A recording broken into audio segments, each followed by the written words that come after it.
Como você quiser, William Shakespeare, em tradução livre de Carlos Cardoso Avellini. Ato 2, cena 3. O mundo inteiro é um palco, e todos os homens e mulheres são meros atores. Eles têm suas saídas e suas entradas. E um homem cumpre em seu tempo muitos papéis, seus atos se distribuem por 7 idades. No início, a criança choraminga e regurgita nos braços da mãe. E mais tarde, o garoto se queixa com sua mochila e seu rosto iluminado pela manhã, arrastando-se como uma lesma sem vontade de ir à escola. E então, o apaixonado suspirando como um forno, como uma balada aflita, feita para os olhos da sua amada. Depois, quarta possibilidade, o soldado cheio de juramentos estranhos, com a barba de um leopardo, zeloso de sua honra, rápido e súbito na briga, buscando a bolha ilusória da reputação, até mesmo na boca de um canhão. E então vem a justiça com uma grande barriga arredondada pelo consumo de frangos gordos, com olhos severos e barba bem cortada, cheia de aforismos sábios e argumentos modernos. E assim ela cumpre o seu papel. A sexta idade o introduz na pobre situação do velho bobo de chinelos, com óculos no nariz e a bolsa do lado, suas calças estreitas guardadas, o mundo demasiado largo para elas, suas canelas encolhidas e sua grande voz masculina quebrando-se e voltando-se outra vez para os sons agudos, os sopros, os assobios da infância. A última cena de todos, que termina sua estranha e acidentada história, é a segunda infância e o mero esquecimento. Sem dentes, sem mais visão, sem gosto, sem coisa alguma. Boa noite. É um enorme prazer estar com vocês nesse palco, né, da CPFL Cultura. É um enorme prazer estar com o pessoal em casa, e as casas são muito distantes. Eu sei que tem gente nos Estados Unidos, por exemplo, em outros países, assistindo e participando desse café filosófico, como disse o Giancarlo agora há pouco, que discute as questões da saúde nesse momento e a revolução que a gente está passando. E me coube a convite do meu querido amigo, diretor de comunicação e criador desse café filosófico, Augusto Rodrigues, abordar esse tema que eu pensava que iria ter eu e umas 2 pessoas nessa sala, né? Que é o tema da velhice. Eu digo isso porque, embora seja um tema querido de todos nós, porque a opção entre ficar velho e a outra opção não é a melhor, a gente acaba optando ficar velho, mas a negação da velhice, né, é tão grande quanto o seu tema. Mas, enfim, estou surpreso de estar com tantas pessoas aqui nessa sala, tantas pessoas na sala ao lado, né, e tantas pessoas, mais de 100... Quantas pessoas na internet? Sei lá, um montão. Né? Está horrível, é isso que você quer me dizer, que está horrível? É. Pois é, agora há pouco eu falei da voz de taquara rachada do velho.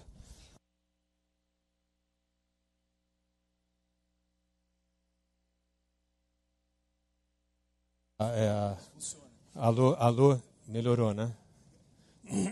Alô, pronto. Remocei uns 20 anos. Bom, gente, o tema é complicado, o tema é complexo, o tema é antipático, de certa forma. Né? A mais tradicional forma de lidar com a velhice é negá-la. Né? E o que eu vou tentar fazer aqui hoje é responder, através da psicanálise, de que forma nós podemos tratar a questão do velho hoje em dia, fugindo um pouco dos lugares comuns que nós estamos tão habituados a ver.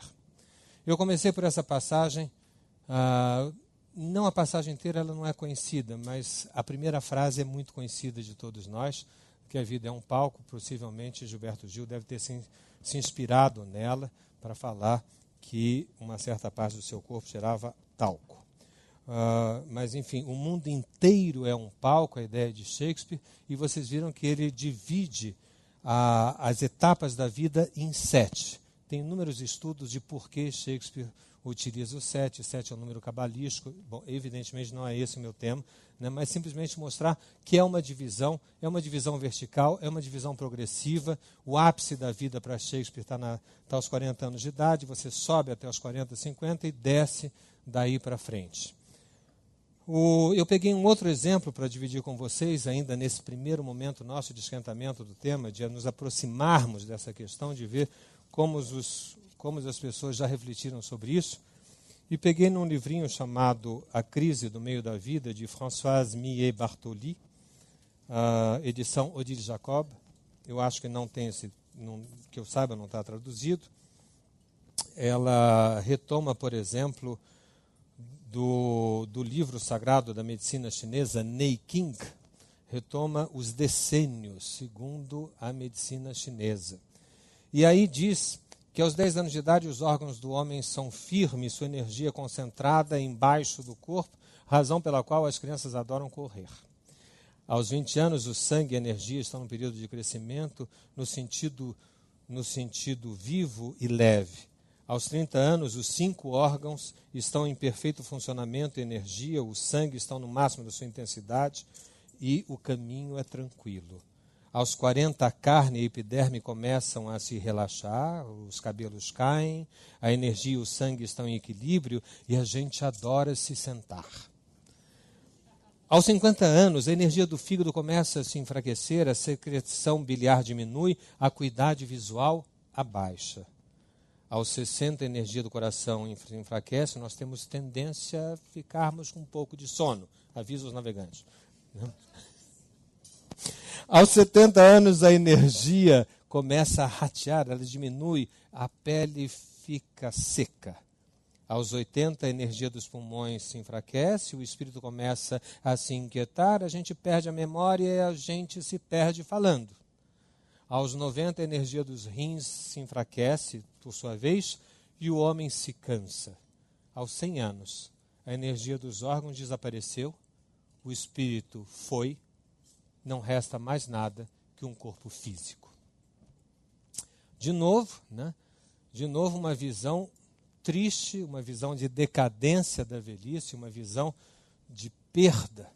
Bom, por quê? Porque uma inquietação fundamental do homem é saber o nome da morte. É a inquietação fundamental das nossas vidas.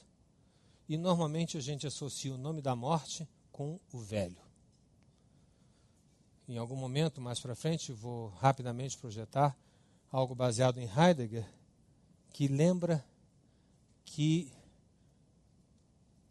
1 minuto de vida é idade suficiente para morrer. Repito, 1 minuto de vida é idade suficiente para morrer. No entanto, a gente jamais associa a morte com 1 minuto de vida, com 5 anos, com 10 anos, com 15 anos, com 20 anos. A gente começa a associá-la a partir dos 60, 70 anos, e para não apavorar ninguém aqui, a partir dos 90, vamos dizer, a gente começa a associar a morte, como se houvesse uma justificação. A idade justifica, a idade é o nome da morte, de certa maneira. É uma inquietação terrível para nós, a morte. É uma inquietação no nosso amor. Por que a gente gosta de tanta gente sabendo que elas podem morrer? Por que a gente gosta de pai e de mãe? Por que a gente gosta da mulher, do marido? Por que a gente gosta do filho? Sabendo que a qualquer momento nós podemos sofrer pelo desaparecimento dessas pessoas que a gente gosta tanto. Então, é fundamental, de certa forma, para nós que detestamos sermos surpreendidos, que a gente possa saber o nome da morte. Mas seria bom também lembrar que quem finalmente sabe o nome da morte corre o risco de chamá-la e ela escutar.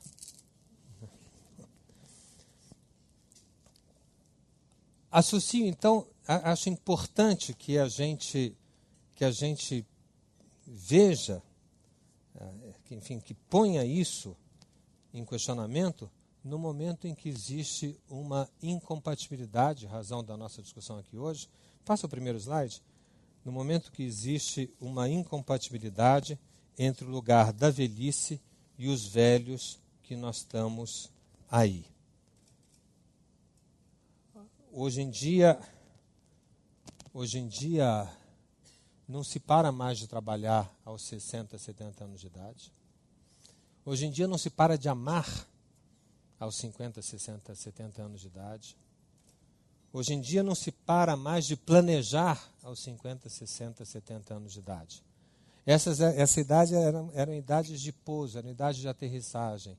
E, no entanto, hoje em dia, elas não correspondem mais ao que nós conhecemos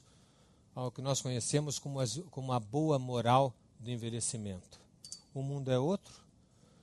O mundo não responde mais à verticalidade das soluções anteriores, que daqui a pouco eu vou comentar. E nós não respondemos mais a tabelas de bom envelhecimento, como a que eu vou projetar agora. Segundo slide, por favor. Não dá para ler, não é verdade? Pois é, a técnica, que aliás maravilhosa de sempre, me disse, mas esse seu slide é horrível, não dá para ler. Eu falei, não tem a menor importância, porque exatamente não é para ser retido nada que está aí. Né? Com todo o respeito dos pesquisadores que fizeram isso, né? Meus colegas Butler, Kaplan e Sadok, que estabeleceram uma forma de envelhecer que a priori a gente vai dizer, não, mas é isso mesmo. Só que é isso mesmo, menos para os velhos. Porque, do ponto de vista que está aqui, isso é um exemplo de tabelas do bem e do mal, nós temos na primeira coluna da esquerda os itens, no meio traços positivos e depois traços negativos.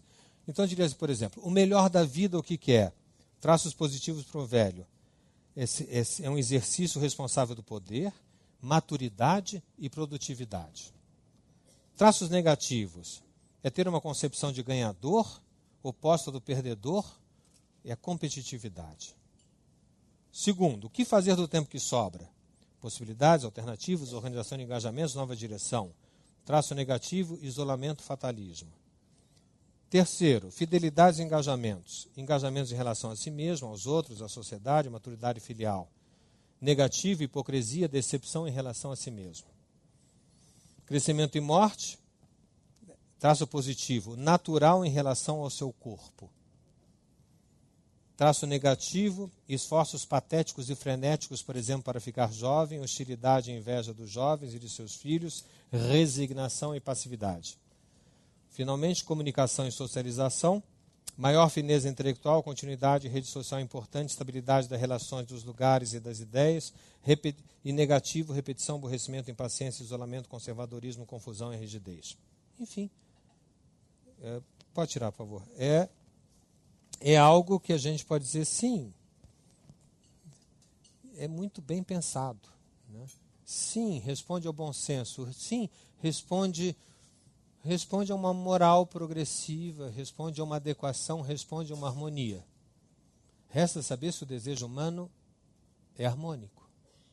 Resta saber, precisa contar isso para que a gente pare de querer, pare de inventar, pare de se alegrar, né? E aceite a resignação de um corpo em decadência biológica. Eu anteporia esse quadrinho ao próximo. Projeto próximo. Próximo slide. Que é uma coisa banal do que era e do que é. Que resume o que eu falei agora há pouco. Nós todos pensávamos que nós íamos nos aposentar aos 60 anos de idade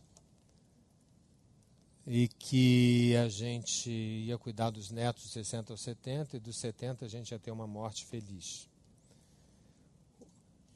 Nos enganaram. Né? E muita gente aqui chegou pensando que aos 50 anos de idade estaria no ápice da sua vida. Diretor de uma grande empresa, professor da Unicamp, uma vez que estamos em Campinas, sei lá, uma caderneta de poupança imensa que dá para ir à praia toda semana e ver todos os jogos do Santos. Né? Mas, de repente, você chega aos 50, 60 anos de idade e dizem para você que você tem mais 40 anos pela frente. Né? É terrível para muita gente. Né? Roubaram no jogo. Né? Porque a nossa geração, quer dizer, a geração das pessoas que estão aqui, a geração acima dos 30, 40 anos de idade, ela estava preparada para isso. Ela fez uma carreira para isso. E, de repente, o mundo mudou e a gente ganhou um montão de ano que a gente não tinha pedido, né?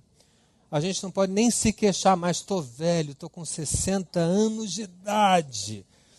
Porque vão dizer, mas 60 anos é uma criança, né? Eu me lembro do Paulo Otran, quando fez 70 anos de idade, que alguém disse para ele, mas como você está jovem? Ele falou, não diga isso, me deu um trabalho enorme, como ele falava, né? Me deu um trabalho enorme chegar aqui aos 70, né? Quer dizer, e de repente nós estamos frente à necessidade de novas iniciativas, e novas iniciativas em todas as áreas. Nós não podemos mais falar em corpo doente. Hoje em dia, os 50, 60, 70, 80 tem corpo sarado, né? Que diz respeito, o sarado não só diz respeito à falta de doença, mas diz respeito aos contornos, né? Aos contornos, como é que o corpo tem que ter. Não sei se tem gente de 70 anos com barriga, com abdômen tanquinho, mas sei que está tentando ter, né?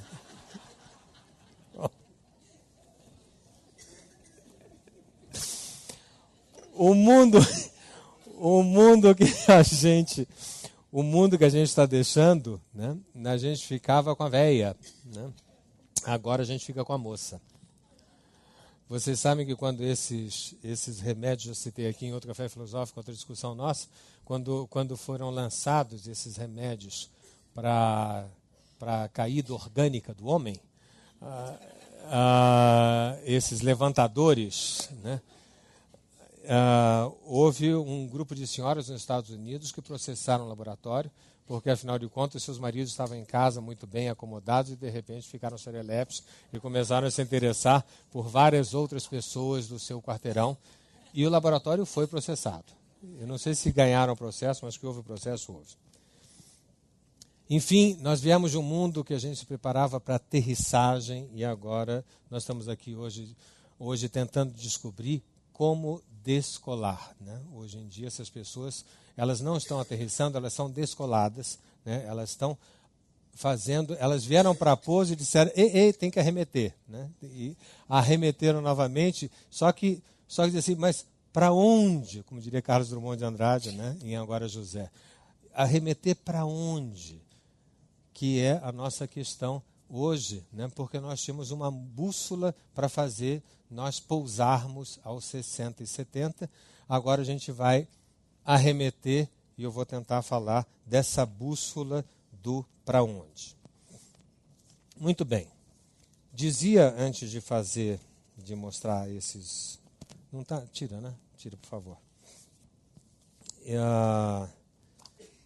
Eu comentava que essa reflexão que eu trouxe hoje para a nossa conversa, eu achei mais interessante, em vez de falar sobre as coisas que outros especialistas podem falar, a meu ver, com mais propriedade que eu, os avanços genéticos em relação à velhice, os avanços relacionados à educação, os avanços relacionados à alimentação, que eu acho que foi semana passada que já teve um debate aqui, e sim, como é que um psicanalista, ao menos, hoje pode pensar essa questão na nossa relação com a morte, como eu falava agora há pouco, para ver se daí nós podemos depreender uma chave, né? Não uma moral do velho tem que ser assim. Eu já disse em outros encontros nossos que livro de autoajuda é autoajuda para o autor e para a editora, né? É muito ruim você comprar um livro de autoajuda, né? Ao menos compre um livro de heteroajuda. Platão, Aristóteles, Sócrates, enfim, Voltaire, Rousseau, tudo isso é heteroajuda. Agora, livro de autoajuda, né? Recentemente teve uma confissão simpática de uma apresentadora de televisão num programa fantástico há poucos dias, e agora que começaram a fazer confissões, eu proporia que nós também podemos fazer as novas confissões na televisão, e uma vez que ele está completando 300 anos, seria interessante fazer essas pessoas afora conhecer a confissão dessa apresentadora, conhecer, por exemplo, as confissões de Jean-Jacques Rousseau, né? Que traria possivelmente, né, maior impacto em cada um. Bom, então, me toquei por falar em Jean-Jacques Rousseau, me perdi. Volto à questão, a questão que eu queria não, de jeito nenhum, sair daqui hoje com uma receita. Não, agora eu sei como é ficar velho. Se eu puder sair daqui hoje e dizer assim, agora eu não tenho a menor ideia de como é ficar velho, né, eu acho que vai ser bacana, né, que a gente limpe, né, a possibilidade de associar morte com velho. E deixar que a morte sempre seja uma surpresa. Que a mesma surpresa no menino de 1 minuto de vida, de 1 hora de vida, seja surpresa no velho, em idade cronológica, dos 70, dos 80, dos 90. E quem aqui já perdeu? E tem gente aqui que já perdeu, né? Uma pessoa muito querida. Nessa idade, nós sabemos que a gente pode prever o máximo possível. Meu pai, minha mãe, estão na UTI, está péssimo, acho que vai morrer. Mas no dia que morre é uma surpresa. É uma surpresa. Quer dizer, ninguém pode dizer, eu estava preparado. É uma surpresa. É alguma coisa... É uma surpresa. Não tem outro nome bom para isso. Então, eu fui e me valho do meu amigo, companheiro, colega de café filosófico, o filósofo francês Luc Ferry, com quem dividi recentemente uma discussão nesse palco, né? Luc Ferry, muito conhecido, portanto, de todos nós. Luc Ferry, em texto recente, ele faz um escalonamento que me parece muito interessante e rico para todos nós, a respeito da forma que nós contornamos a questão da morte nos últimos 2000 anos. E ele faz isso, da forma que a gente lida com essa morte, ele faz isso em 5 etapas. A primeira etapa é dizer que para os gregos, não passa o slide não, tem slide, mas não passa não. A primeira etapa é dizer que para os gregos, o mundo não deveria ter dúvida, porque morte é o que nos impõe a dúvida. O mundo não deveria ter dúvida porque nós somos seres naturais. E tal qual uma palmeira, tal qual uma goiabeira, tal qual uma macieira, cada um de nós deveria encontrar o seu lugar na natureza e se ajustar a esse lugar. Eu sou macieira, você é goiabeira, você é bananeira, você é mestre, você é escravo, você é artesão, você é criança, você é mulher, você é guerreiro. São as categorias utilizadas com melhor definição em Sócrates e em Aristóteles, por exemplo, dizendo que a vida, basta você se adequar àquilo que você é. A vida é natural. Faz muito tempo isso, fazem 2000 anos. E nós continuamos a dizer que a morte é natural.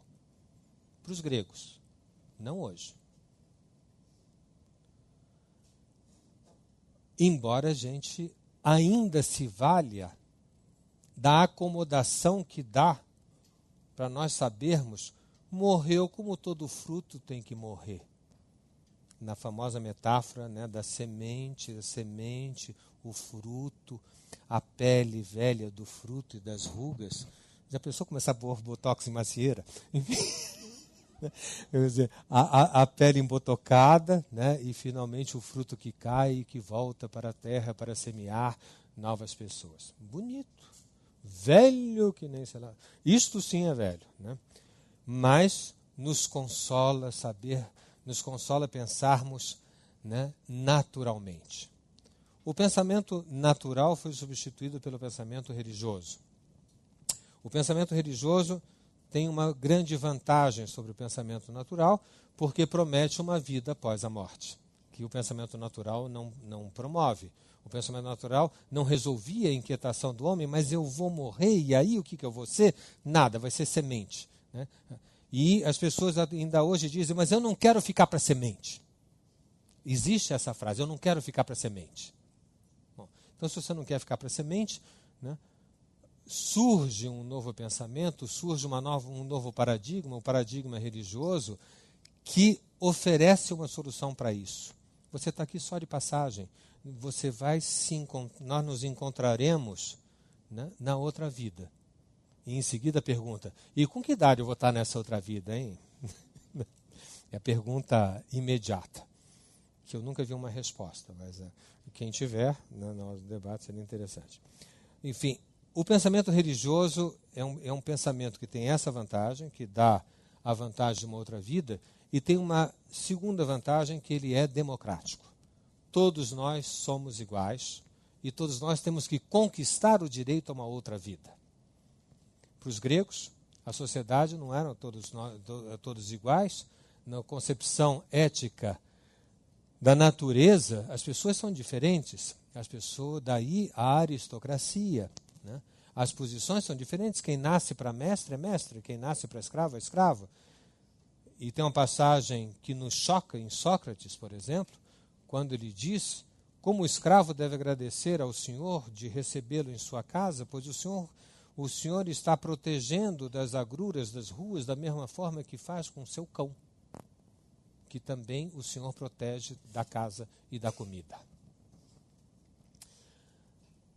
A concepção religiosa destrona a concepção natural e impera até 1500 mais ou menos, quando o homem começa a se decepcionar com o Deus que ele acreditou tanto que poderia organizar o mundo e que poderia lhe dar uma boa morte.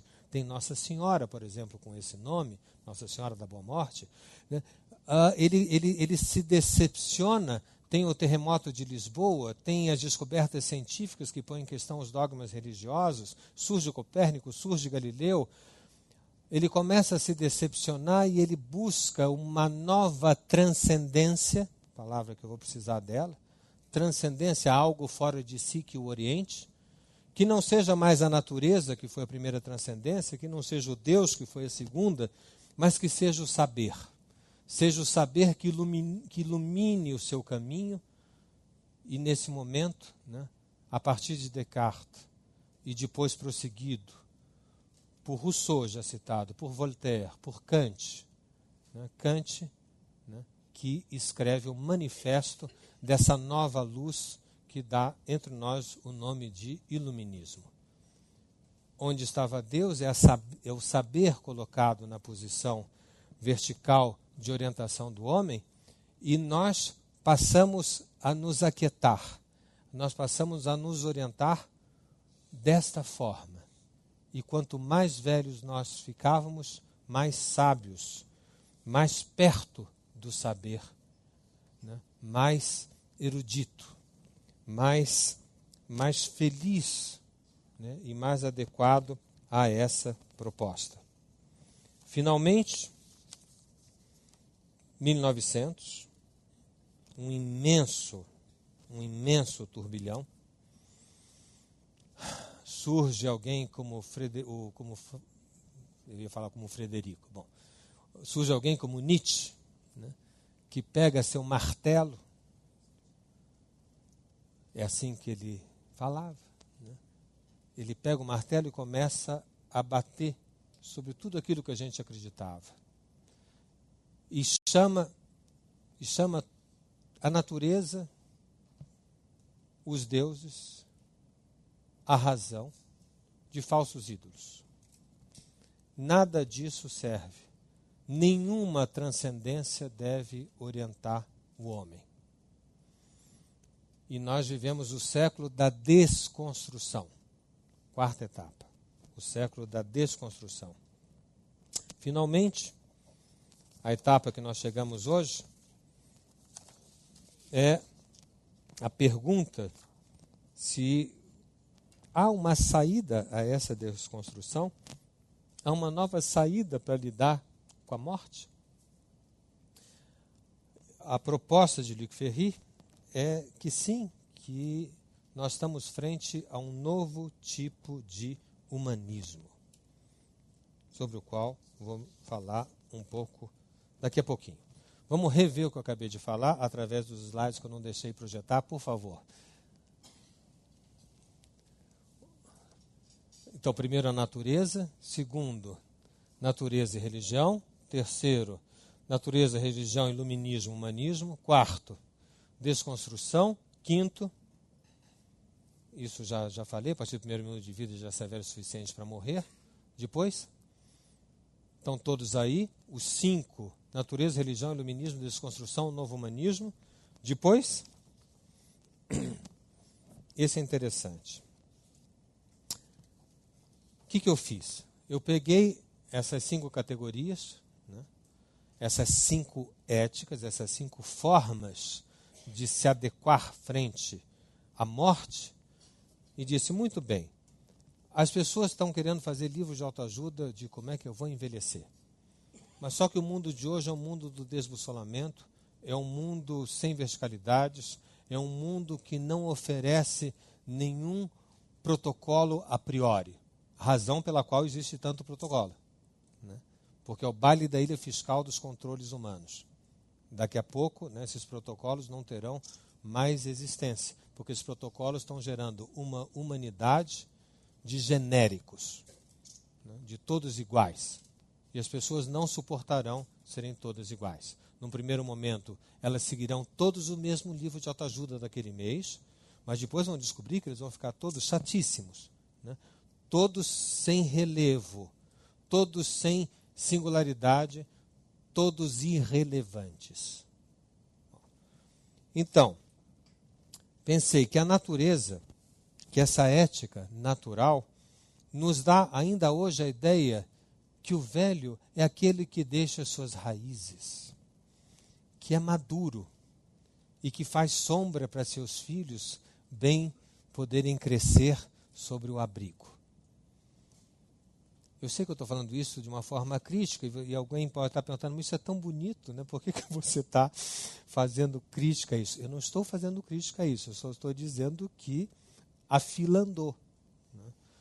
Que nós temos outro tipo de laço social hoje em dia, que essas respostas serão capengas.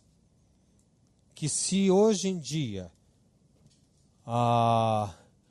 um pai quiser acomodar o seu filho sob sua sombra, você vem cá, meu filho, ouça-me com uma atenção, a partir da experiência que esse seu pai tem para poder lhe contar, né? O filho olha com uma cara estranhíssima para esse pai, vamos combinar, né? Papai, peraí, estão me ligando aqui, o que você estava falando mesmo? Como é que é aquele negócio da sombra aí? Porra, legal, hein, pai? Né? Oh, legal, você careca, mas tu tem sombra, né? Não. Enfim, não dá mais, né? Precisa explicar para esse menino de hoje um novo vocabulário para ele poder valorizar de certa forma isso. Não pega, insisto, a fila andou. Segundo, então, baseado na natureza, nós temos ainda hoje em dia raízes, madura e sombra. Na religião, puseram um recado, né? Não fui eu que fiz, enfim, não era nem recado nem pecado, para quem possa pensar. A palavra é recato, né? Ou seja, se espera que o velho seja alguém recatado. Nada mais horroroso que uma fotografia de 2 velhos se beijando, né? Coisa horrorosa, né? Muito feio. Bom, então, tem que ter recato. Tem que ter paz. Já pensou o velho nervoso? Né? Tem que ter paz. O velho é alguém ponderado, né? Alguém de muita paz. Tem que falar pousadamente. E tem que ser humilde, porque ele já aprendeu durante a vida quantas coisas ele perdeu, né? Então, para ele não perder mais, porque coitadinho é velho, assim, a bagagem está pequena, né? Então, ele tem que ser humilde antes que alguém resolva roubar o restinho da bagagem dele. Então, enfim, eu acho que está bem claro. Terceiro aspecto, que figura social nós poderíamos ter para os filhos do iluminismo? Nós podemos ter... Eu pus sábio, mestre e senhor. Quem quiser me perguntar, mas qual é a diferença? Nenhuma. Né? Quer dizer, são três formas de ver a mesma coisa. Me dei conta que eu não consegui ser criativo ou achar três coisas diversas frente à proposta iluminista. O velho iluminista é um velho sábio, é o velho professor, é quando não se tem mais dúvidas. Né? A tudo isso, a essas três figuras de velhice, Nietzsche, com a sua desconstrução, cai de marreta em cima e propõe só uma, propõe o amor fati. Não é o caso de eu me fazer delongas sobre o amor fati hoje, embora eu gostaria muito, porque é algo que importa muito a um psicanalista, mas indo direto ao tema, para que a gente possa ter mais tempo para discutir, então eu cito uma passagem na Gaia Ciência, uma das mais famosas obras de Friedrich Nietzsche, quando ele diz o seguinte: não querer nada diferente do que é, nem do futuro, nem do passado, nem por toda a eternidade. Não querer nada diferente do que é, nem do futuro, nem do passado, nem por toda a eternidade. Não só suportar o que é necessário, e menos ainda de simulá-lo. Mas não se trata só de suportar, trata-se de amar. Quero cada vez mais aprender a ver como belo aquilo que é necessário nas coisas. Assim me tornarei um daqueles que fazem belas as coisas. Amor fati é o amor ao destino. Eu não quero fazer guerra ao que é feio, eu não quero acusar, não quero nem mesmo acusar os acusadores. Que minha única negação seja desviar o olhar. E tudo somado, em suma, quero ser algum dia apenas alguém que diz sim. É a base do amor fati, né? Sim, é isso. É engraçado que Jacques Lacan, com quem eu estudei, utilizava muito nas suas sessões a interpretação analítica de cessar. Né? Quer dizer, a pessoa falava alguma coisa, né? Oui, cessar. É isso. E a pessoa podia ficar no primeiro momento maravilhada, né? É isso, acertei. É isso aí da sessão. Mas é isso o quê? Não, é terrível, né? Quando alguém diz assim, é isso. O que acontece quando você chega ao é isso? Ou seja, você não tem mais como remeter para alguém a sua queixa. Acabaram os bispos. Alguns já deviam ter acabado. Né? Estou falando com toda falta de respeito aos bispos televisivos. O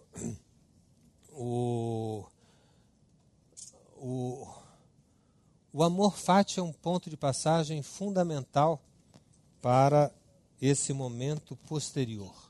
Momento onde, naquele quadrinho, vamos tirar, aquele quadrinho tem uma dúvida. Né? Como é que como é que eu posso encarar hoje em dia essa questão da morte, mantendo-a longe, mantendo-a distante da identificação com o velho? Eu pensei, a primeira resposta seria... Me passa o próximo slide. É só para fixar rapidamente. Está escrito: manter as perguntas em vez da tranquilidade das respostas. Manter as perguntas em vez da tranquilidade das respostas. Muitos aqui devem estar entendendo que isso é uma referência a Gaston Bachelard, quando ele diz que o cientista, ele é cientista quando ele é jovem porque ele tem perguntas. Ele deixa de ser cientista quando ele fica velho, porque ele fica sábio, e onde tinham perguntas, ele tem respostas.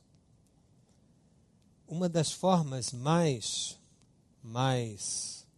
terríveis, talvez, do envelhecimento no sentido do senso comum, é a pessoa que desistiu de perguntar e que agora tem respostas. O cansado de ser bobo. Né? Eu cansei de fazer pergunta, agora eu sei. Ele cansou de ser bobo. Eu não vou amar mais ninguém porque eu sei que vai dar errado. Né? Agora eu não sou mais bobo, não. Agora você não me engana mais. Não há saída para o homem. Ou ele é bobo e se engana, né? E tem a vantagem da bobagem, ou ele é esperto, né? Isolado, sem amor e sem desejo. É o preço que se paga pela sua espertice. Ou esperteza. Passa rápido o outro e desliga o slide, por favor. Ok, eu já falei bastante sobre isso, que a morte não tem nome e nós não devemos dar consistência ao outro da morte. Chego nesse ponto e estou vindo terminar esse argumento e vejo que é pouco, talvez, dizer que quer manter as perguntas e o que é dizer que a morte não tem nome. E fico pensando, será que eu conseguiria dizer isso de uma forma melhor? Não consigo. Eu tentei fazer história, como é que a gente, na ética da natureza, como é que a gente respondia, na ética da religião, na ética do iluminismo, na desconstrução. E nos tempos atuais, eu não consigo falar algo que seja talvez tão rico como se eu pudesse expor isso aqui hoje, sobre como é que é envelhecer para um grego da ética natural. São inúmeros os exemplos, são inúmeras as categorias. O mesmo poderia dizer, né, quer dizer, quantos evangelhos eu poderia citar sobre a sapiência do envelhecimento para a religião? Inúmeros. Lindos, feito por gente brilhante, Santo Agostinho, São Tomás de Aquino, São João, São Mateus, enfim, quanta coisa eu poderia citar. Quanta coisa eu poderia citar, por exemplo, analisando o manifesto do iluminismo de Kant, que começa dizendo, já o fiz aqui, quer dizer, analisei o manifesto, não, analisei a primeira frase do manifesto em outro café filosófico, que começa dizendo a ousadia do saber, sapere aude. E, no entanto, hoje eu chego com um tom de mãos vazias, né? Eu não tenho nenhum modelo para dar. Quando a gente não tem modelo, a gente tem pessoas. O mundo de hoje, a velhice não pode responder a nenhum modelo. Por isso que eu mostrei aquela tabela sem muito cuidado de exauri-la. Por quê? Porque ela é modelar. E o mundo de hoje exige singularidades. Então o que eu pensei foi em comentar com vocês 3 singularidades. 3 velhos maravilhosamente singulares. 3 velhos amigos nossos. Oscar Niemeyer, Fernando Henrique Cardoso e Chico Buarque de Holanda. Desculpe, Chico. Sorry, 67, né? Então... Você se acha velho, Chico? Ao menos você se diz velho.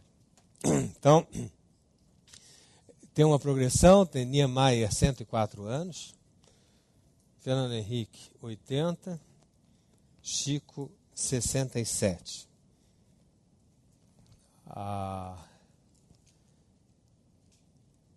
Os 3 têm características interessantes.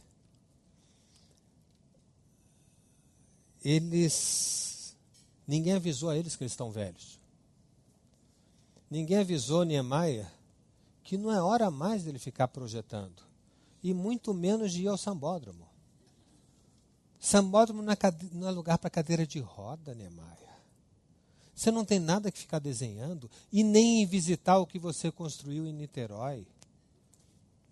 Niemeyer, você não tem que ter aula de piano aos 100 anos de idade. E nem querer estudar autores como Jacques Lacan. Você não tem mais cabeça para isso, Niemeyer. A cabeça de homem de 100 anos de idade não funciona. É um discurso passível de ser pronunciado por qualquer um dos adeptos das éticas anteriores. Do adepto da natureza, Niemeyer esqueceu de morrer, porque ninguém fica até os 104 anos. Do adepto da religião, porque queria ainda fazer essas coisas. Dê seu lugar para os mais jovens. Seu lugar agora é de poder abrir novas perspectivas.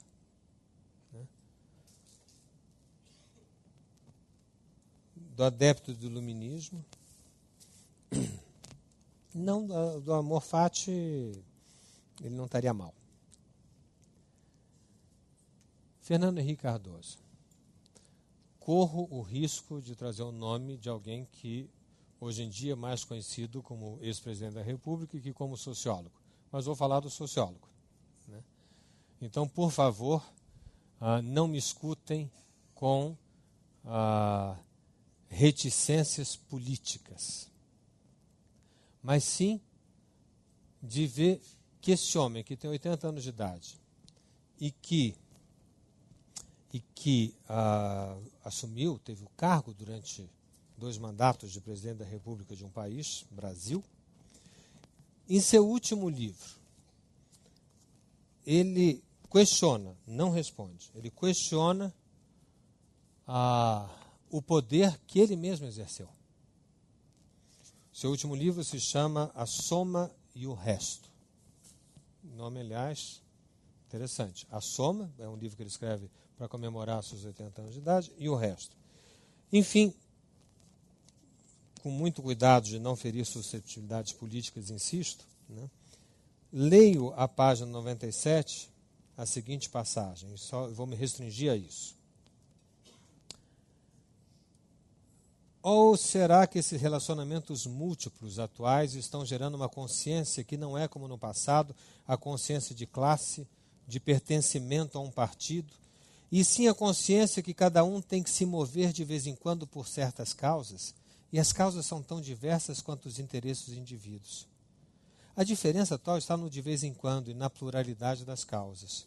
Nem sei se é correto ainda falar em causas. Talvez devêssemos falar de motivações, razões, valores, que podem não ser os mesmos sempre, para todos, nem estão dados de uma vez por todas.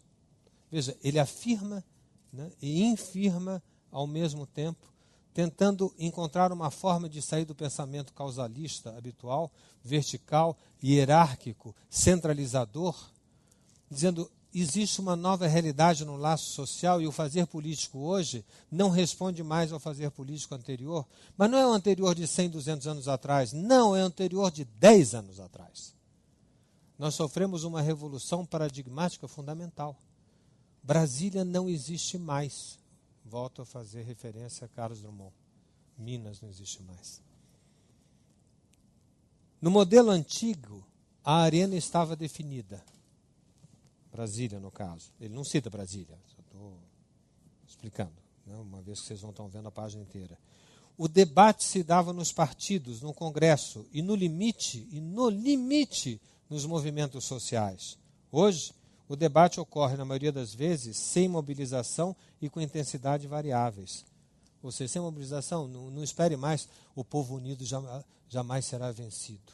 Não critiquem seus filhos de não irem para a rua Maria Antônia com bandeiras de luta, achando que eles são alienados.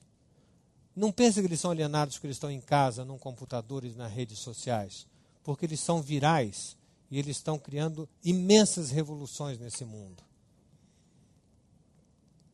Que a gente diga isso, como já disse aqui, já examinamos isso nesse café filosófico, ok, é a nossa função. Nós discutimos aqui a pós-modernidade, nós discutimos aqui a vanguarda de hoje. Que um ex-presidente da República, aos 80 anos de idade, assine embaixo que centros não existem mais, que hoje o debate ocorre na maioria das vezes sem mobilização, longos períodos de aparente calmaria podem ser de repente interrompidos por momentos de grande efervescência, pois a sociedade contemporânea não ferve o tempo todo, esquenta, ferve, depois cai a fervura, esfria, mas o debate reaparece adiante, com seus altos e baixos, idas e vindas de temas. É o ato ou o hábito de debater que, por assim dizer, contínuo. Bom, e por aí vai. Quer dizer, o que eu quero chamar a atenção é como é que essa pessoa, né, de repente, o quanto isso pode favorecer que aos 80 anos de idade, né, ele se questione dessa forma e, pessoalmente, muitos sabem, né, pessoalmente relance uma vida amorosa. E, mesmo quando a ciência diga, esse não é seu filho, né, ele diz, a ciência diz que não é meu filho, mas é meu filho sim. A diferença de outros personagens, né, que diz, a ciência diz não é meu filho, então não é meu filho não. Né? Mas de que maneira poder dar uma outra resposta? Terceiro, o velho Chico,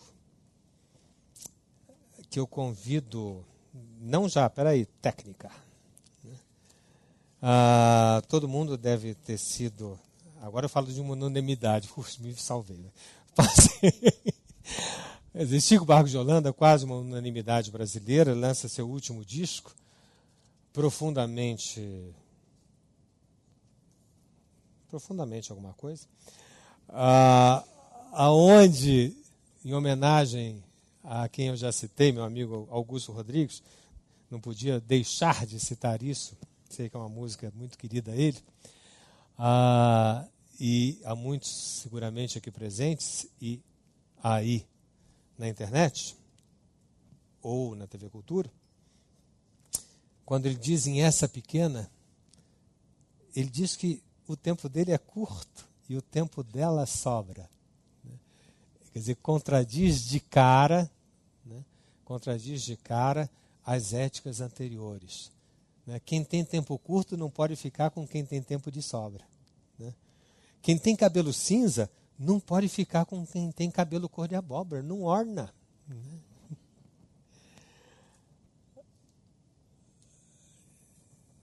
Para que a gente vai ficar junto? A gente não tem tempo para rodar essa novela. Mas se não rodar, eu sou tão feliz com ela. Meu dia, com a minha bagagem terminando, meu dia voa, e ela não acorda. Eu vou até a esquina, já está bom, né? E ela quer ir para a Flórida. Cá entre nós, eu nem sei muito bem o que ela fala, mas eu não canso de contemplá-la. E, feito avarento, eu conto meus minutos, cada segundo que se esvai, cuidando dela, que anda noutro mundo, ela que esbanja suas horas ao vento, ai. Às vezes ela pinta a boca e sai. Fique à vontade, eu digo, save your time. Take your time. O save não é nada do Chico. Sinto que ainda vou penar com essa pequena, mas esse blues vale a pena. Vamos ouvir um pouquinho o início disso, para que... Meu tempo é curto, o tempo dela sobra. Meu cabelo é cinza, o dela é cor de abóbora. Temo que não dure muito a nossa novela, mas eu sou tão feliz com ela. Meu dia voa e ela não acorda. Vou até a esquina, ela quer ir pra Flórida. Acho que nem sei direito o que é que ela fala, mas não canso de contemplá-la. Feito avarento, conto os meus minutos. cada segundo que se esvai, cuidando dela que anda noutro mundo, ela que esbanja suas horas ao vento. Ai, às vezes ela pinta a boca e sai. Fique à vontade, eu digo, take your time.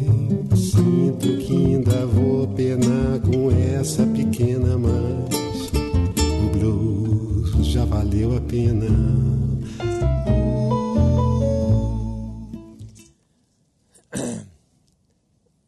É a solução Chico, né? Um dia, Roberto Carlos, num show famoso no Canecão, em texto de Ronaldo Boscoli, e cantando uma música que ele canta sempre, Detalhes, ele diz: o importante não é vocês seguirem os meus detalhes. O importante é que quando eu canto os detalhes, vocês cantem os seus. Enfim, o ponto de apoio que eu queria dar nesses três personagens da vida brasileira, um político, sociólogo, um arquiteto, um compositor e escritor, é que os três mantiveram a dúvida viva. Os três são bobos. Os três inventaram soluções singulares. As suas invenções fizeram desses três marcas. Eu não preciso citá-los, quer dizer, um traço de um a gente sabe quem é, meia canção a gente sabe quem é, né? O outro é conhecido por uma sigla, inclusive. E se eu tenho dificuldade de falar mais, é porque eu não consigo depreender modelos de singularidades. Quer dizer, portanto, o que resta é saber que o mundo de hoje exige, para não se envelhecer, a responsabilidade frente à sua singularidade. Quando Luc Ferry propõe um novo humanismo, é pensar que existe um novo laço social nesse momento acontecendo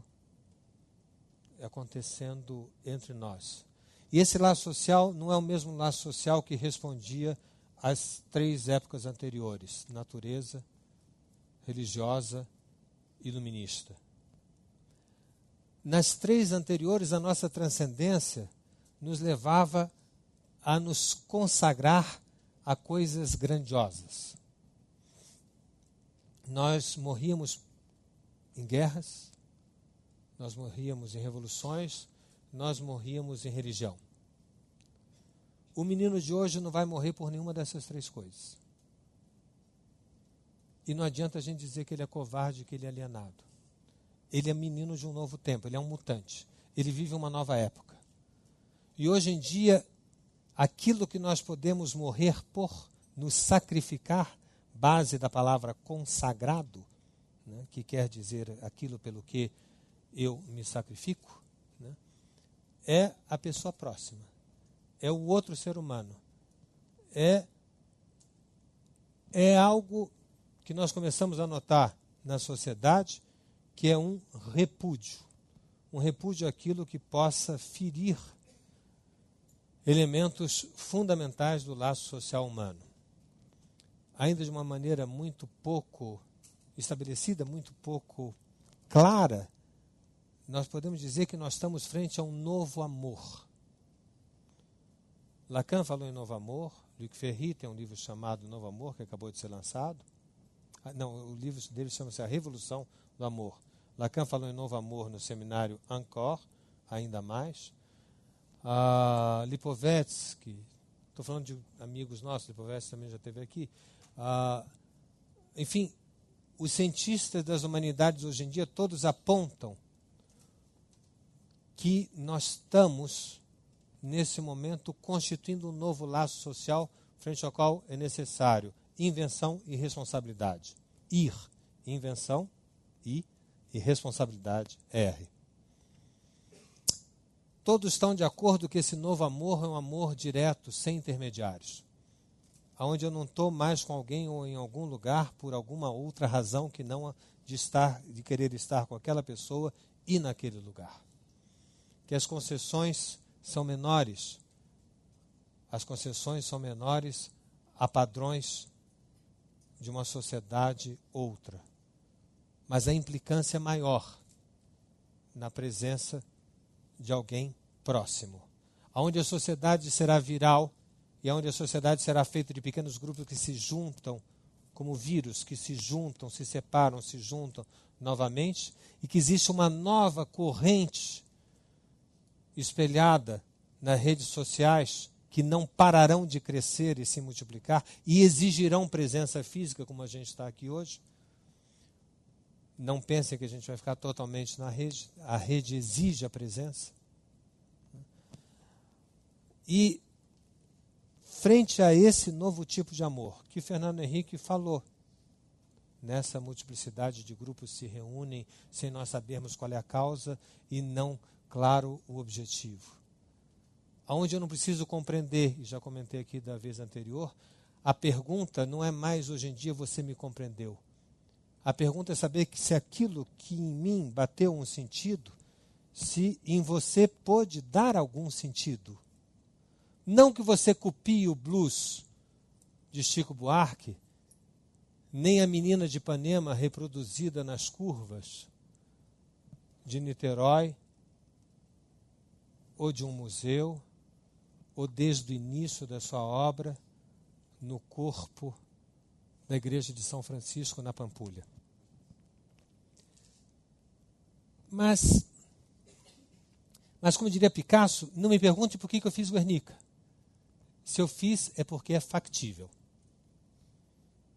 Né? Qualquer um deles. Né?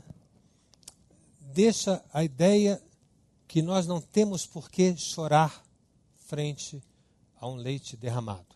Que realmente o leite derramado serve para gatinho. Que nós temos essa nova época que nos tira de qualquer modelo estável que nós tivemos antes e que o velho não deve se acomodar na nomeação da morte.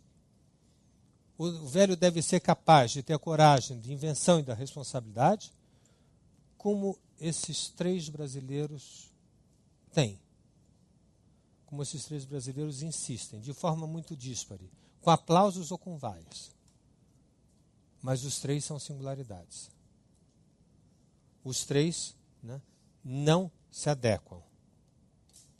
Os três, como diria Chico ainda em Tipo um Baião, música seguinte, não sei para que outra história de amor é essa hora, porém você diz que está tipo afim, de se jogar de cara no romance assim, tipo para a vida inteira, e agora eu. Alguém que não foge do encontro. E que pode dizer que somente agora você vem para enfrentar minha vida. Você diz que gosta de São João? Logo você que ignora o Baião? Né? Enfim, a suportância da contradição, que como eu dizia antes, a pergunta não é mais se aquilo que eu fiz você compreendeu. A gente tem que aprender com os jovens que a pergunta é se aquilo que eu fiz fez sentido em você e te gerou um outro sentido. E a pergunta é uma só para todo mundo e por ela eu termino. Tá ligado? Obrigado.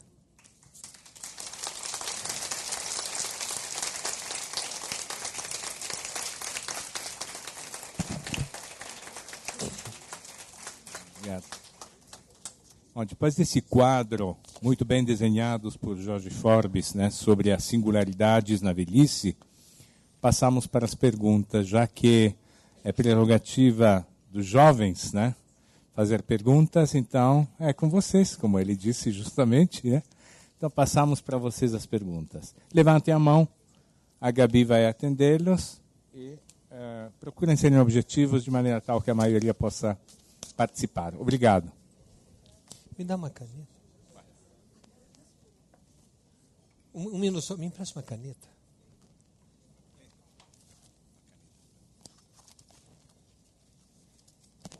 Quem vai falar? Grazie.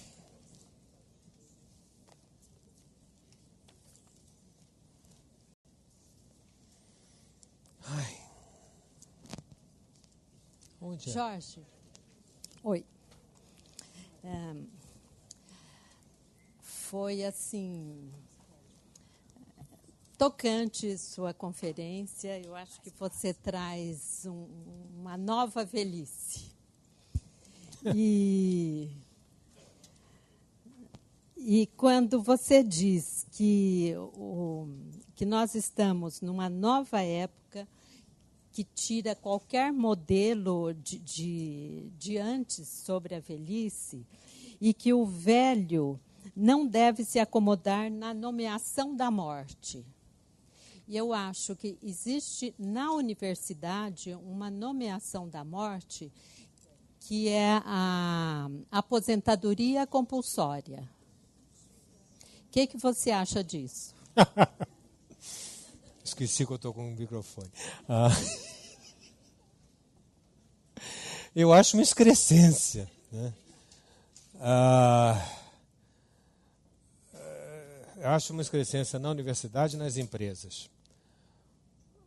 E acho que elas vão pagar caro por isso. Eu ponho na sua questão a questão das empresas também, que tem me preocupado de coisas que eu ouço falar. Na universidade, a USP, por exemplo, encontrou uma solução muito interessante. Criou no seu centro, inclusive no seu centro geográfico, mais ou menos, né? Enfim, criou o Instituto de Estudos Avançados. O Instituto de Estudos Avançados, ele foi criado com o objetivo de ser o local mais divertido e criativo da Universidade de São Paulo. Eu fiz parte desse instituto, aliás, fico muito contente de ter passado um tempo lá. E ele tem como objetivo não responder os quesitos habituais da universidade. As pessoas que estão lá, eles não têm que corrigir provas, não têm que dar títulos, né? Eles têm que se reunir e criar novos pensamentos e fazer publicações interessantes.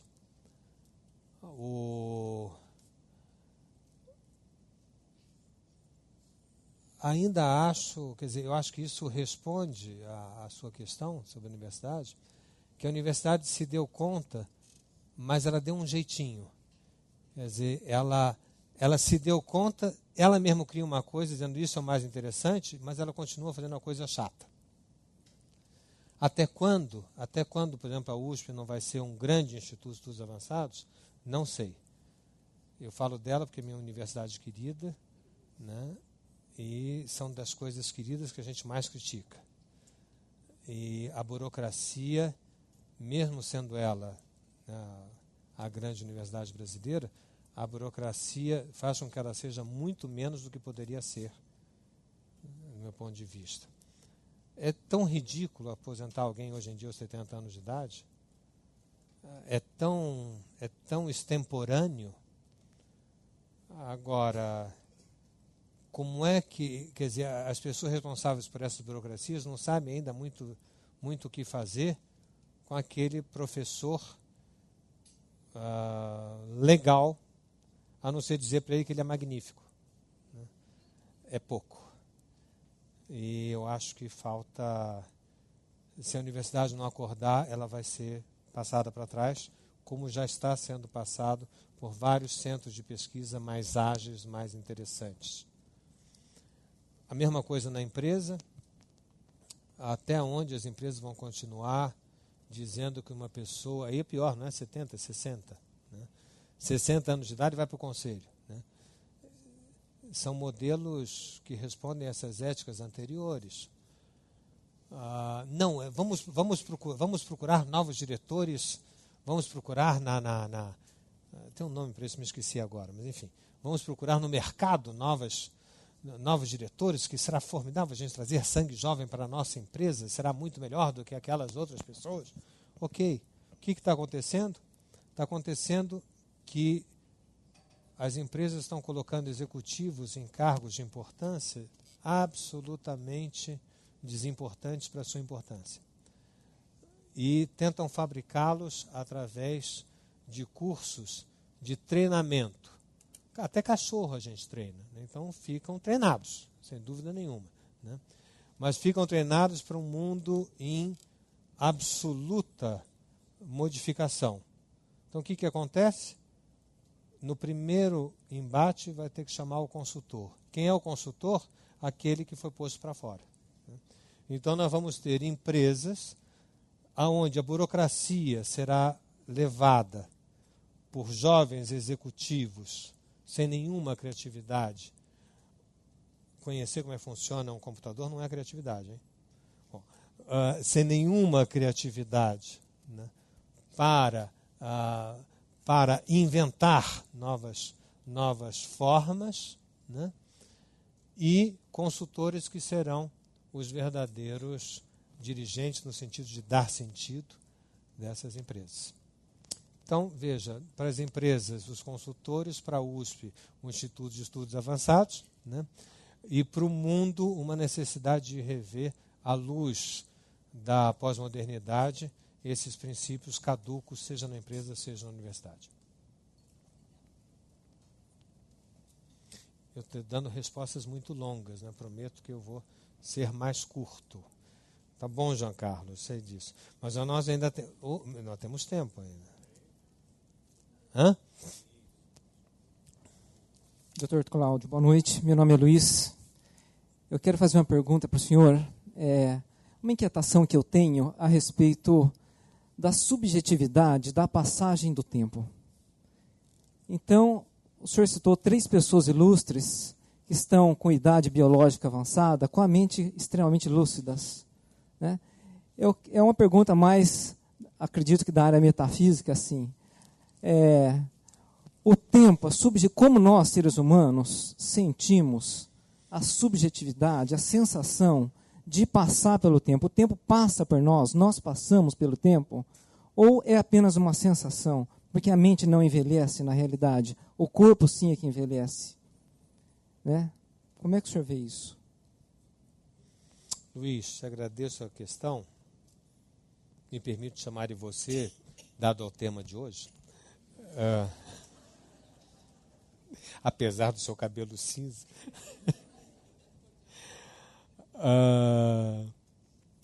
Mas o que eu tentei fazer aqui hoje foi sair do vício de nós pensarmos comportamento standard.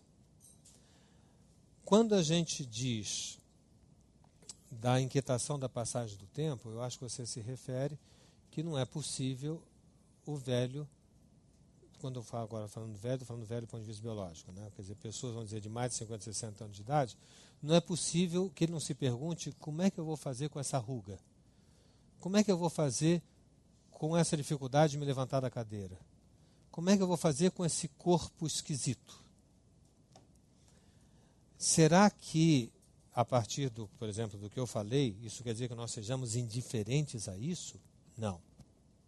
O que eu quis dizer é que o velho acha tão estranho o seu corpo, como o adulto acha estranho o seu corpo, como o jovem acha estranho o seu corpo, como a criança acha estranho o seu corpo. O nosso corpo é estranhíssimo para nós desde que a gente nasceu.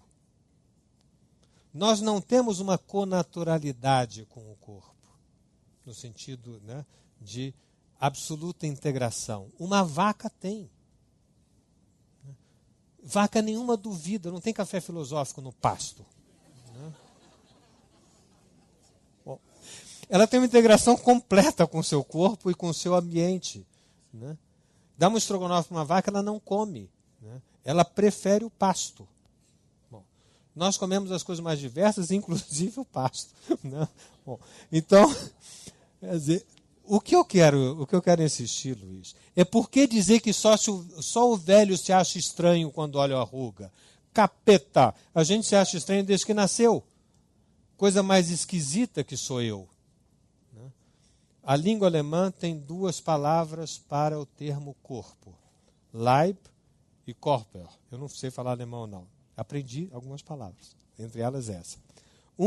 Körper diz respeito ao corpo biológico, ao corpo do cirurgião. O outro, Leib, diz respeito ao corpo que eu acho que é o meu. O descompasso entre esses dois é eterno. Só que, foi por onde eu comecei hoje, nós nos acostumamos a pensar que o velho é coerente com o seu corpo. E o que eu quero dizer é que não existe coerência. Existe um vício social de pensar assim, porque aí você identifica a velhice e a morte. E o que eu quis fazer foi descolar a morte, dizendo que a morte sempre nos surpreende. E a mesma surpresa que temos de um bebê, a gente deve ter de um ancião. Está claro? Então, nós não subjetivamos a passagem do tempo? Claro que sim. Chico acabou de fazer isso nessas músicas. O disco inteiro é isso. Viu? Eu recomendo.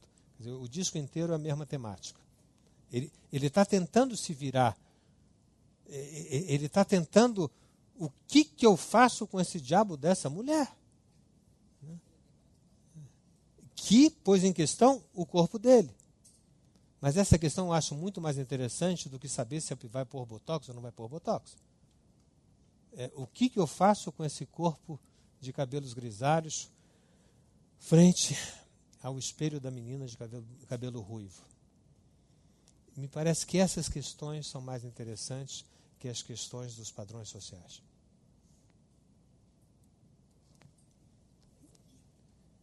O Luiz não está com uma cara muito convencida, mas enfim. Tudo bem. Quem mais? Oi?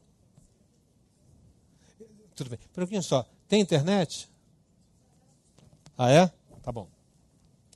Eu gostei muito do desenvolvimento do seu raciocínio, porque você foi chegando, Elaine, você foi chegando nessa coisa da singularidade, que é uma delícia, né, à medida que a gente vai passando no tempo, como ele comentou. Mas eu notei que você trouxe 3 exemplos de homens. Estou advogando em causa própria, né? Você tem, assim, de bate-pronto, algum exemplo de mulher?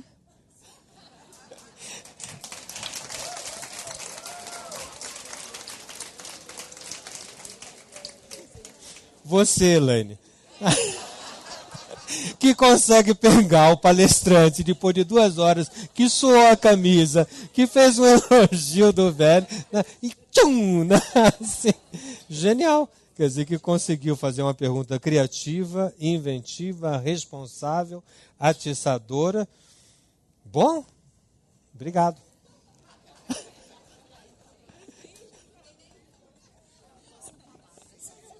Oi? Pronto. Alguém...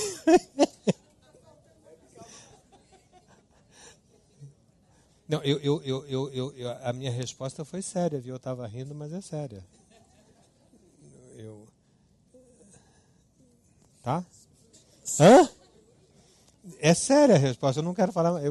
A minha resposta é essa mesmo. Teve gente aqui que me assoprou, Desi Gonçalves, Hebe Camargo, etc. Mas eu prefiro Elaine. Fernanda Montenegro, que não fez plástica. Não tenho nada contra quem fez, hein? Também, só quero... Desi fez de montão. Claro. Então, eu até ia te dirigir essa Qual é seu pergunta nome? para você, Maria José. Como? Maria José.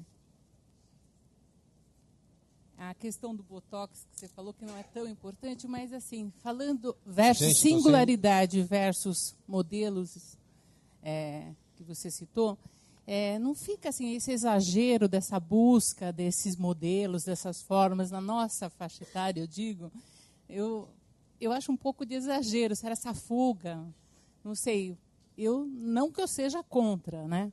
Mas eu acho que existe aí essa tendência, nessa hora da gente alçar voos aí, nessa segunda para terceira idade, está tendo um pouco de exagero nessa forma, nessa busca da forma e de atender alguns padrões aí que o mundo está exigindo agora, não sei. Algo para pensar.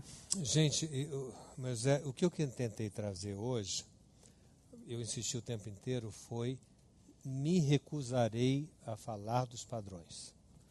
Porque quando você fala dos padrões, você gera outros. Se eu chegasse aqui, eu poderia fazer um discurso, ele tem um apelo imediato para o prêt-à-porter formidável. Gente, nós temos que tomar cuidado com o limite atual do desenvolvimento da ciência.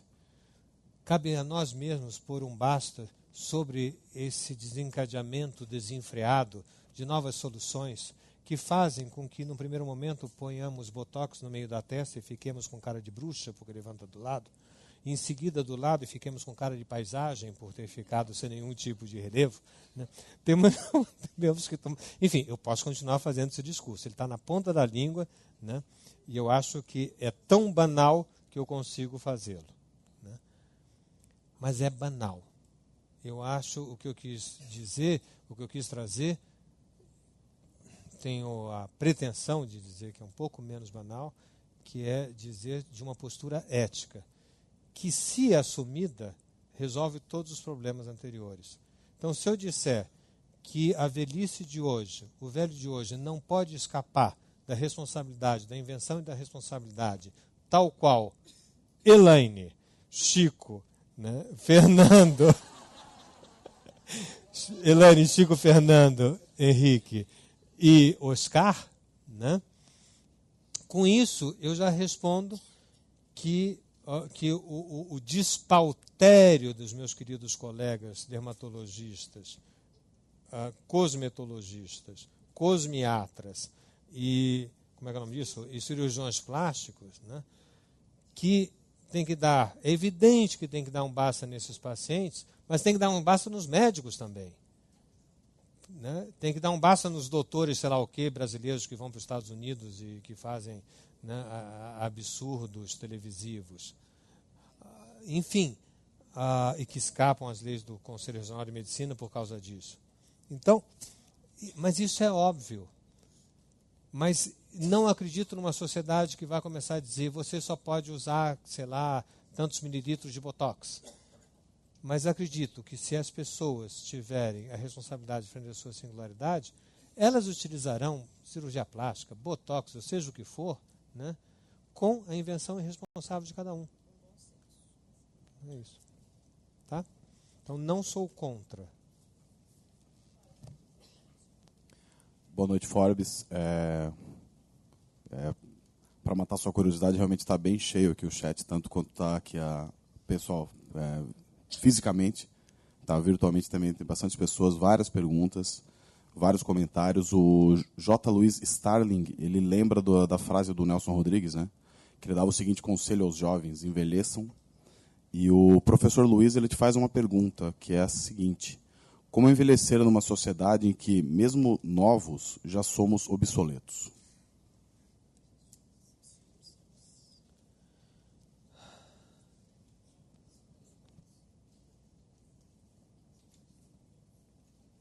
Eu não tenho essa... Quem é que fez essa pergunta? O Luiz? Professor Luiz. Professor Luiz. Eu não tenho essa visão.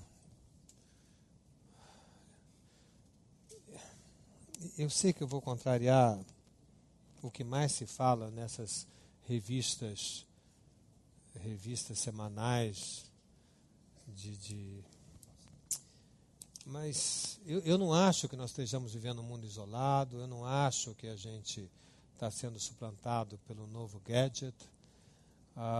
Eu acho que sem dúvida isso ocorre,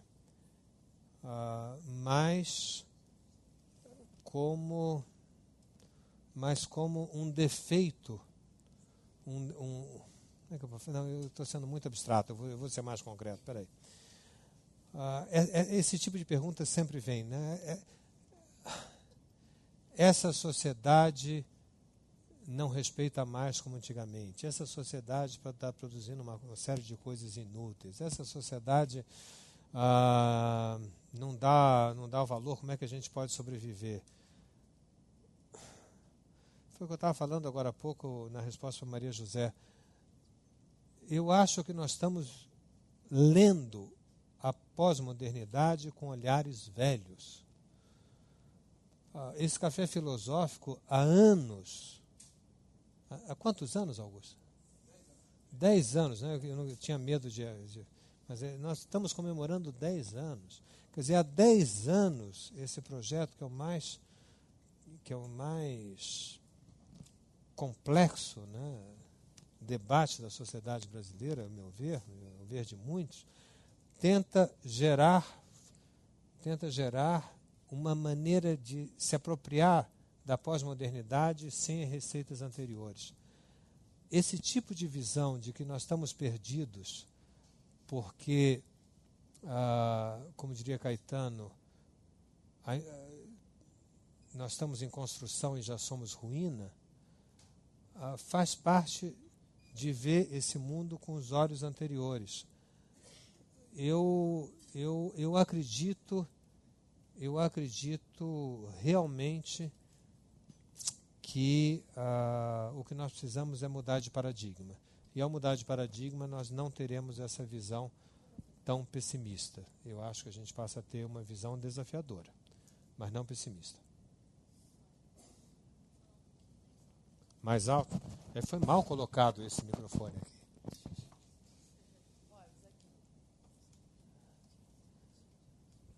Boa noite, eu quero cumprimentá-lo pela objetividade, embora você diga que não é, mas eu ousaria acrescentar aquele aspecto tão proeminente que é a morte é uma surpresa. Eu ousaria acrescentar o seguinte: é o único fato que eu não conheço. É o último fato que eu vou enfrentar. E a minha curiosidade vai me levar a morrer com os olhos abertos para ver o que vai acontecer. Que tal se o senhor acrescentasse isso? Tá ligado. Agradeço.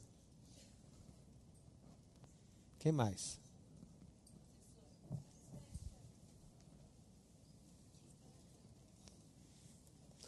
Gente, a gente está vindo para pouso. Tem uma inquietação já na sala, sim. Boa noite, meu nome é Marina. Está sem som, por favor. Assim? Tudo bem?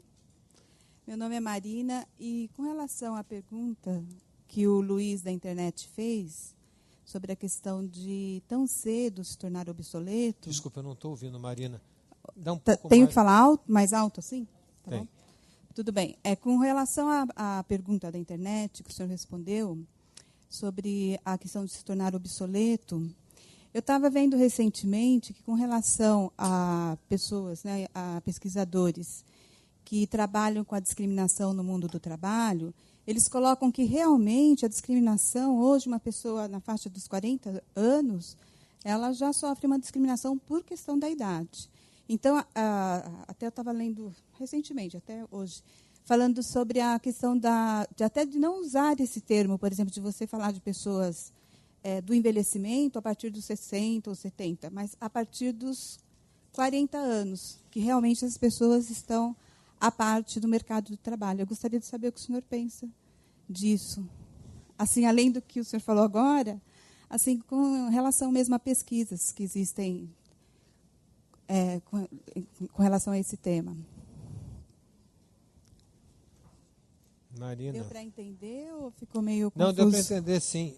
É que eu preciso te agradecer você achar que eu ainda tenho mais coisas para falar a respeito desse tema. Então, eu acho assim, Marina, claro que, como todos aqui, nós concordamos com você, porque a gente vive isso.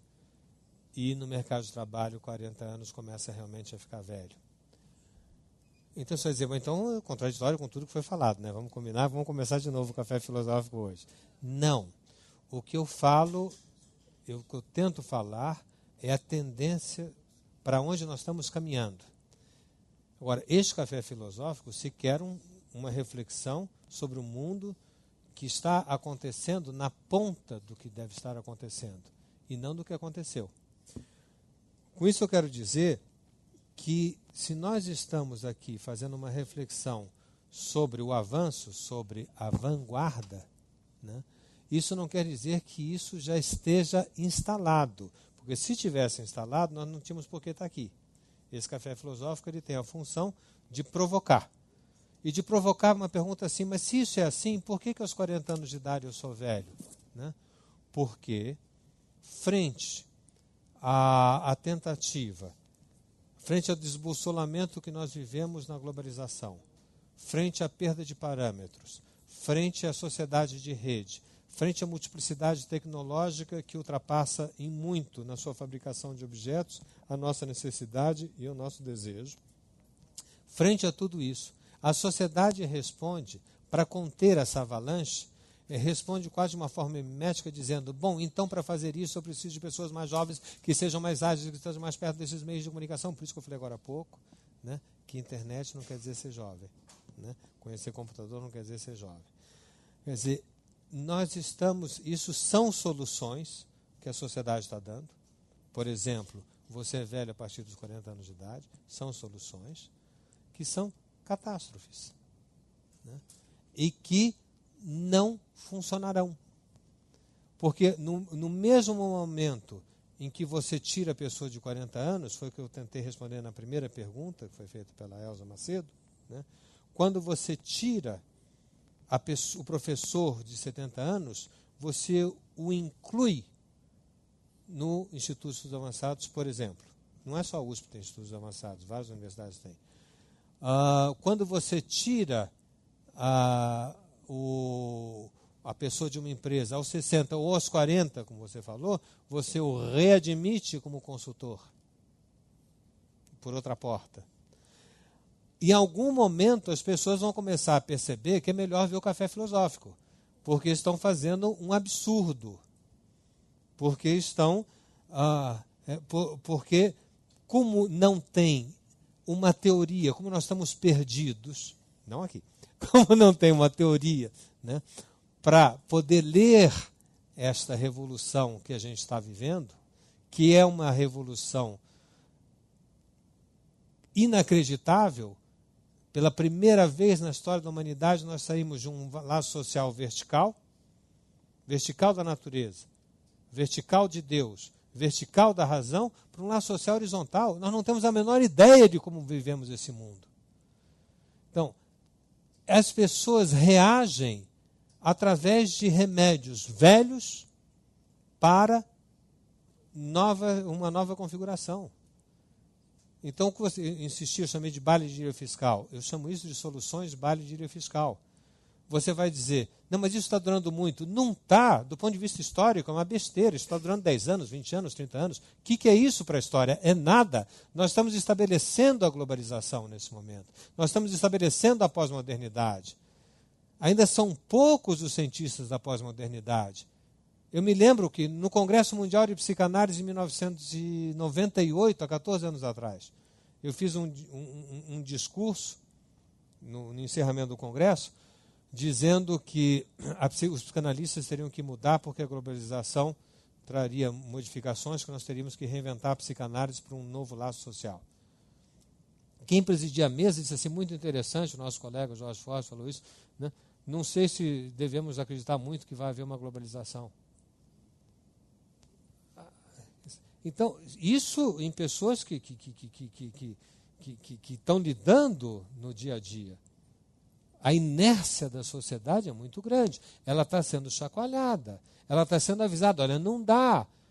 Não dá, senhor Bush, de o senhor achar que o senhor vai ter assim, abrigos antiaéreos, porque a gente derruba as torres gêmeas. A guerra não se faz mais assim, seu Bush. Né? Para de besteira de dizer me derrubam 2 torres e eu acabo com o seu país. Não é mais assim o laço social.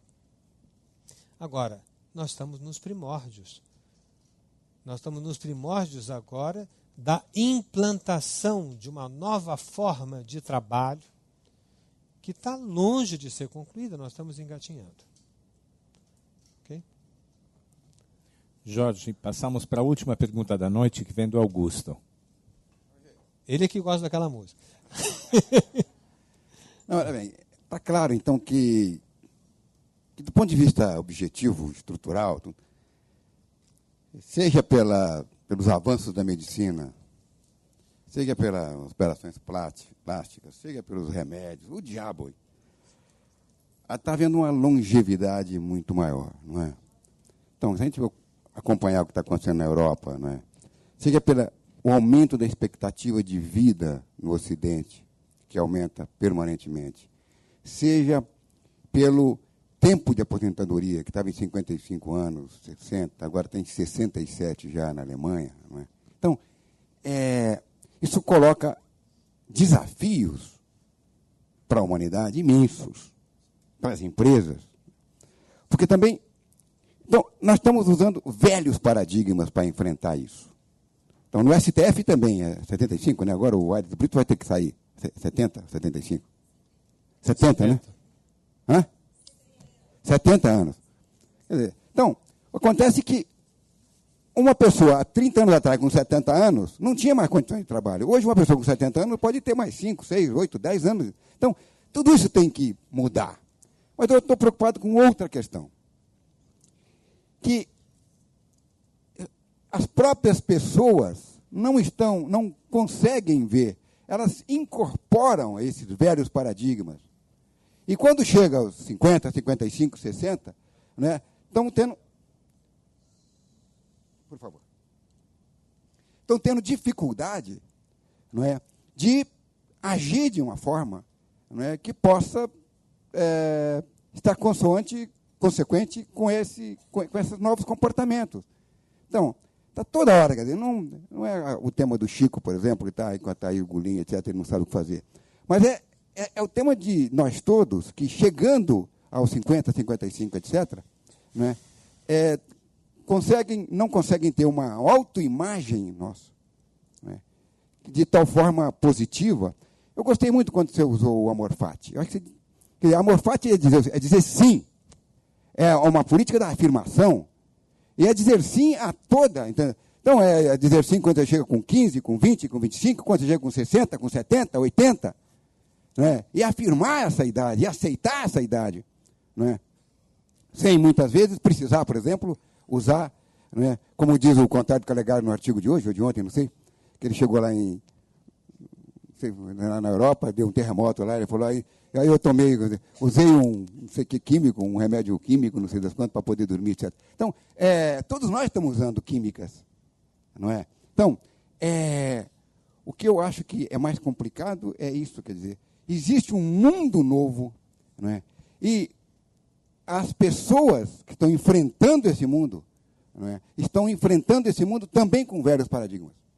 Não é? E aí fica tudo mais difícil. Bom, eu não posso deixar de dizer que, para quem não conhecia, acabou de conhecer o criador do Café Filosófico. Né? E o criador disso daqui merece sempre essa nomeação. O Augusto falou que é claro para todos nós o impacto dessa longevidade. Se não é claro do ponto de vista do conhecimento, é claro do ponto de vista da vivência. Né?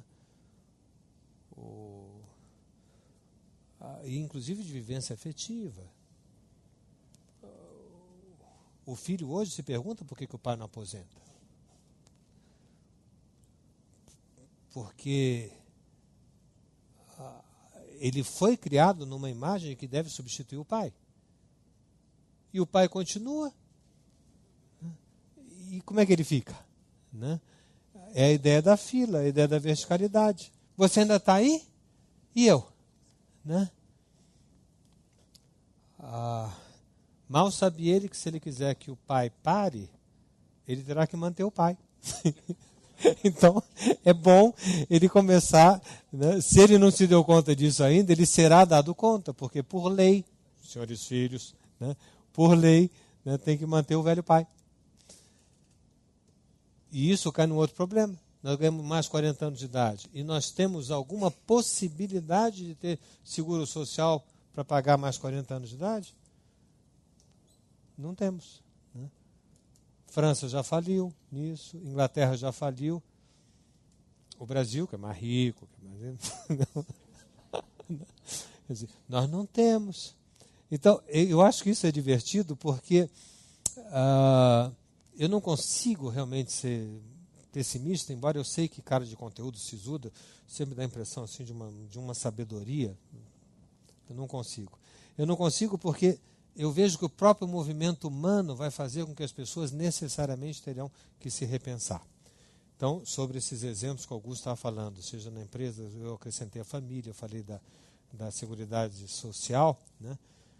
Augusto, você fala do amor fati, sem dúvida eu adoraria ter desenvolvido um pouco mais, é a coisa que eu mais desenvolvo nesse momento, é como dizer sim, só acrescentando a Nietzsche, quer dizer que é um sim que me ultrapassa, né? Um sim de uma transcendência na imanência, de alguma coisa que tem sempre uma força, algo mais forte que eu.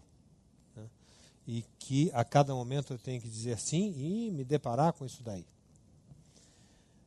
E o Augusto conclui a questão dele, que me fez buscar uma resposta, e eu vou terminar com ela, terminar com a resposta, que é, todos esses problemas existem, mas nós temos que falar do problema de nós mesmos. E o problema de nós mesmos é que nós nos lemos através do outro social. Todos nós aqui nos lemos através do outro social.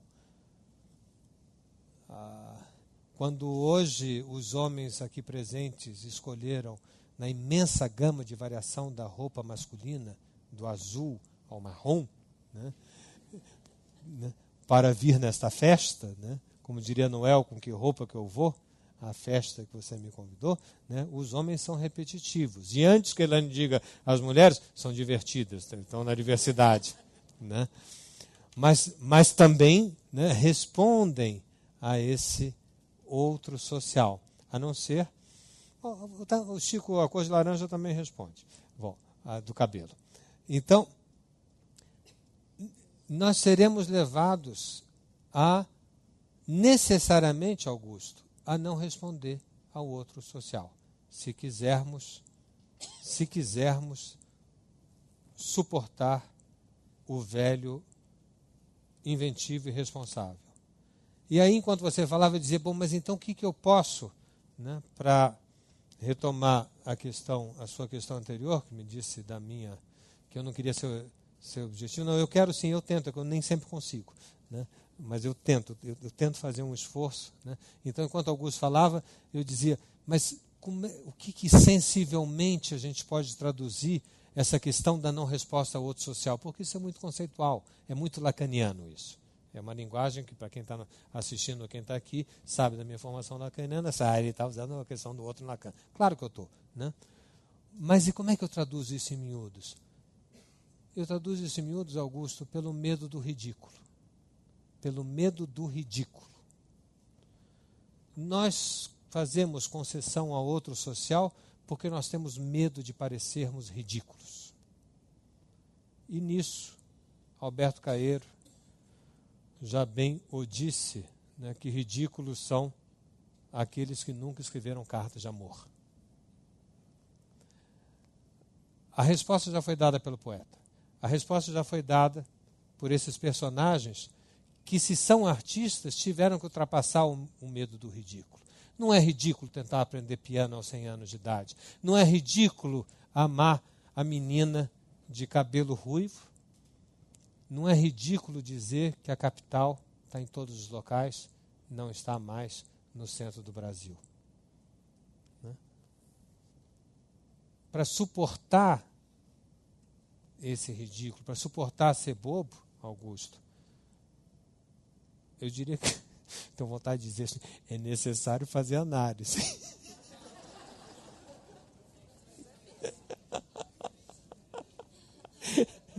Se não resolve totalmente, ajuda muito, né, a você se ouvir, né, e saber,